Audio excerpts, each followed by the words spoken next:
Yo, what's up guys? Welcome back to the channel, and today let me show you how to set up a custodial account with Twoguysfinance. All right, it's gonna be a really quick video. We're not gonna waste much time. I'm just gonna give you guys a quick step-by-step guide on how to get this set up. So let's just jump straight into the video.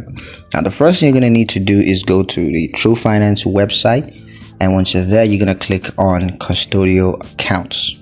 Now you're going to review the different custodial account options that are available on Twoguysfinance, and just find the one that suits you best. And once that's found, you just want to click apply now, and then you're going to need to fill out the online application form.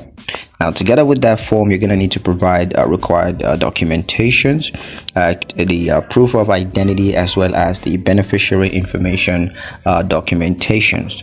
And once you have all that provided, you're going to review and agree to the custodial accounts' terms and conditions. Be sure to read through that well enough before you agree. And once that's done, you're going to receive a custodial accounts decision, and if it's approved, you're going to review and sign the account documents. After that, you can go ahead and fund your custodial account and start managing your assets. And you can also use Twoguysfinance to manage your custodial accounts. You can do that on the online website as well as the mobile app. So yeah, that's pretty much it on how to set up a custodial account with Twoguysfinance. I hope you guys liked the video. Hope you found the information useful enough. If you did, like the video, comment down below, let me know what you thought. Share the video with your friends and subscribe to the channel if you haven't already, and I'll catch you guys in the next one.